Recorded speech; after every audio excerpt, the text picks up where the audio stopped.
ब्रह्ममुरारिसुरार्चितलिङ्गं निर्मलभासितशोभितलिङ्गम् जन्मजदुःखविनाशकलिङ्गं तत्प्रणमामि सदा शिवलिङ्गम् देवमुनिप्रवरार्चितलिङ्गं कामदहन करुणाकरलिङ्गम् रावणदर्पविनाशकलिङ्गं तत्प्रणमामि सदा शिवलिङ्गम्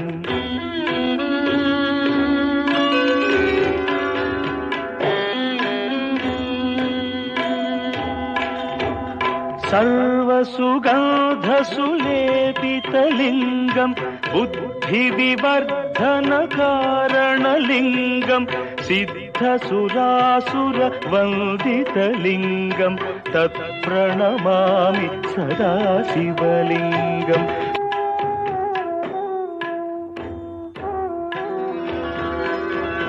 ब्रह्ममुरारिसुरार्चितलिङ्गं निर्मलभासितशोभितलिङ्गम् जन्मजदुःखविनाशकलिङ्गं तत्प्रणमामि सदा शिवलिङ्गम् देवमुनिप्रवरार्चितलिङ्गं कामदहन करुणाकरलिङ्गम्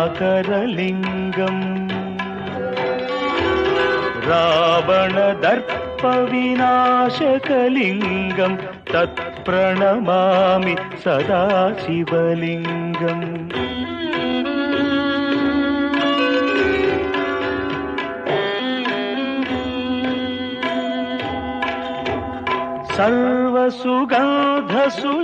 सर्वसुगन्धसुलेपितलिङ्गं बुद्धिविवर्धनकारणलिङ्गं सिद्धसुरासुरवन्दितलिङ्गं तत्प्रणमामि सदा शिवलिङ्गम् कनकमहामणिभूषितलिङ्गं फणिपतिवेष्टितशोभितलिङ्गम्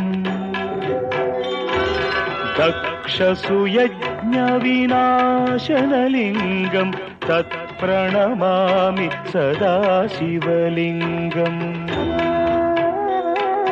कुङ्कुमचन्दनलेपितलिङ्गं पङ्कजहार सुशोभितलिङ्गम्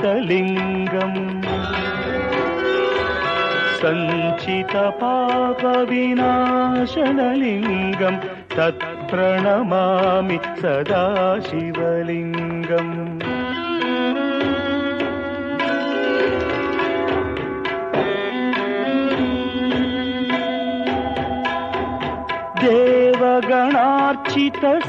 देवगणार्चितसेवितलिङ्गं भावैर्भक्तिभिरेव च लिङ्गं दिनकरकोटिप्रभाकरलिङ्गं तत्प्रणमामि सदा शिवलिङ्गम् अष्टदलोपरिवेष्टितलिङ्गं सर्वसमुद्भवकारणलिङ्गम्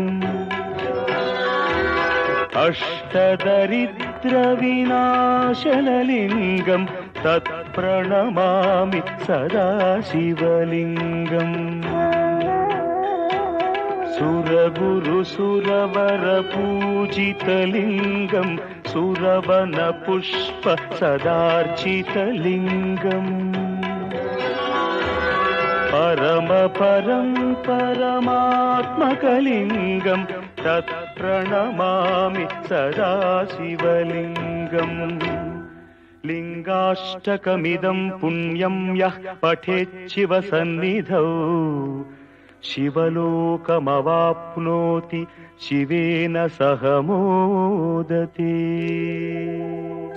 నానా ఈ వీడియో కనుక నచ్చితే అగ్గిపెట్టి గుగ్గిపెట్టి కోడి కొంగ లైక్ షేర్ సబ్స్క్రైబ్. అయ్య బాబోయ్ సబ్స్క్రైబ్ అట చేసేయి, నువ్వు సబ్స్క్రైబ్ చేసేయి. పక్కనే ఉన్న గంట కూడా కొట్టండి రా, అప్పుడే మా వీడియోలు డైరెక్ట్ గా మీ ఫోన్ లోకి వచ్చేస్తాయి. అయ్య బాబోయ్ ఫోన్ లోకి వచ్చేది అట చేసేయి నువ్వు.